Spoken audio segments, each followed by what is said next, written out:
सभी future medicals और parents को प्रकाश फिनल का नमस्कार। आज के इस वीडियो के माध्यम से हम आपको उस नोटिफिकेशन के बारे में बताना चाहेंगे जो 22 नवंबर 2023 को नेशनल मेडिकल कमीशन ने अपनी वेबसाइट पर अपडेट किया है उन सभी स्टूडेंट्स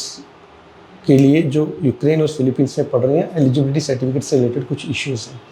इस नोटिफिकेशन में क्लैरिफिकेशन देने की कोशिश की गई है। इन सभी मुद्दों को लेकर हम कोशिश करेंगे कि इसको आसान से आसान भाषा में हम आपको ये बताएं। सबसे पहले यूक्रेन के स्टूडेंट्स को लेकर बताया गया है कि वो सभी स्टूडेंट्स जिन्होंने अपनी स्टडीज़ कंप्लीट कर ली हैं और विदाउट इंटर्नशिप के या विद इंटर्नशिप के वो इंडिया रिटर्न आ गए थे, ऐसे सभी स्टूडेंट्स अपना प्रोविजनल रजिस्ट्रेशन लेने के बाद 1 साल की कंपल्सरी रोटेटिंग मेडिकल इंटर्नशिप यहाँ करेंगे और जब ये अपनी इंटर्नशिप कर रहे होंगे तो उनको इंडियन मेडिकल ग्रेजुएट के बराबर स्टाइफंड मिलेगा। ध्यान दीजिएगा, आपकी इंटर्नशिप FMG कंप्लीट होने के बाद ही आप कर सकते हैं, जैसा कि आप सभी को पता है। इसके बाद सेकंड पॉइंट में दिया गया था कि वो सभी स्टूडेंट जिन्होंने फाइनल ईयर में अपनी स्टडीज़ ब्रेक की थी, यानी कि 6th ईयर में यदि आप यूक्रेन में थे और आप वॉर की सिचुएशन या कोविड की सिचुएशन के कारण आप इंडिया आ गए और इंडिया आने के बाद आपने अपनी बाकी की स्टडीज़ और आपके जो फाइनल ईयर के एग्ज़ाम्स हैं उनको यदि आपने ऑनलाइन किया है, उस केस में आपको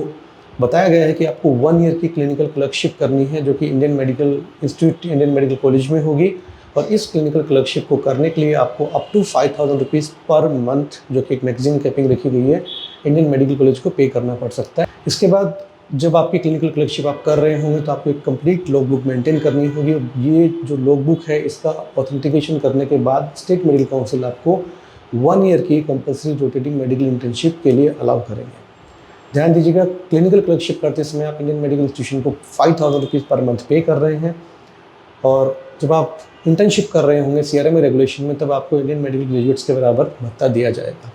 जो सीट्स का अलॉटमेंट है, चाहे वो क्लिनिकल क्लर्कशिप में हो चाहे वो आपका इंटर्नशिप में हो, ये डिसाइड करेंगे डायरेक्टर ऑफ मेडिकल एजुकेशन और स्टेट मेडिकल काउंसिल। इसके बाद नेक्स्ट स्टेप है कि जिन स्टूडेंट्स ने ऑलरेडी 6th ईयर ऑनलाइन की थी, एग्ज़ाम ऑनलाइन हुए थे, FMG क्लियर कर लिया, 1 ईयर की इंटर्नशिप उन्होंने कंप्लीट कर लिया, वो 1 ईयर की इंटर्नशिप कर रहे हैं, ऐसे में वो अपनी 2nd ईयर की इंटर्नशिप कंटिन्यू रख सकते हैं क्योंकि उन स्टूडेंट्स को 2 ईयर्स इंटर्नशिप अभी करनी पड़ेगी। इसके बाद थर्ड सिचुएशन दी गई है कि यदि आपकी एजुकेशन ब्रेक हुई है 3rd ईयर 4th ईयर या 5th ईयर में, यानी कि फाइनल ईयर से पहले, 6th ईयर फाइनल ईयर आपके यूक्रेन में है, लेकिन उससे पहले यदि आपकी स्टडीज़ ब्रेक हुई हैं, भले वो 3rd ईयर हो 4th ईयर 5th ईयर हो, उस केस में आपको क्या करना है, 2 ईयर्स का इंटर्नशिप आपको करना पड़ेगा। 2 ईयर्स का क्लिनिकल क्लर्कशिप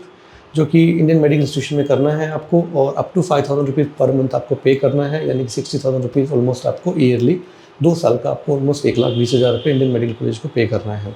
जब आप क्लिनिकल क्लर्कशिप कर रहे होंगे आपको अपनी लॉग बुक मेंटेन रखनी है और उसके ऑथेंटिकेशन के बाद ही स्टेट मेडिकल काउंसिल आपको CRMA रेगुलेशन के अनुसार 1 ईयर इंटर्नशिप अलाउ करेगी और इस इंटर्नशिप में आपको इंडियन मेडिकल ग्रेजुएट के बराबर स्टाइपेंड दिया जाएगा।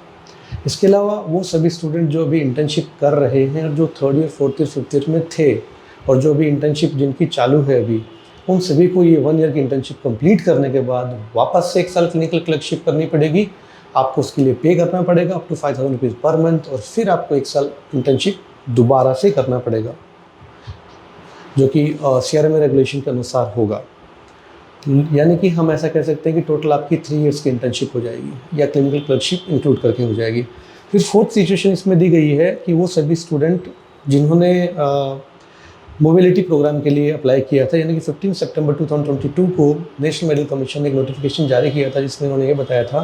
कि यूक्रेन में वॉर की सिचुएशन के कारण जो स्टूडेंट्स अपना कॉलेज को ट्रांसफ़र लेना चाहते हैं वो माइग्रेट कर सकते हैं और जिस भी कंट्री में वो जाएंगे वो वहाँ स्टडीज़ कर सकते हैं, लेकिन उनकी जो डिग्री आएगी वो उनकी पेरेंट कॉलेज से आएगी। ऐसा उस नोटिफिकेशन में था, लेकिन इस नोटिफिकेशन में ऐसा दिया गया है कि आप अभी भी इस नोटिफिकेशन की डेट से नेक्स्ट 3 मंथ तक के लिए अपनी कॉलेज चेंज कर सकते हैं, यानी कि ट्रांसफ़र ले सकते हैं, माइग्रेट कर सकते हैं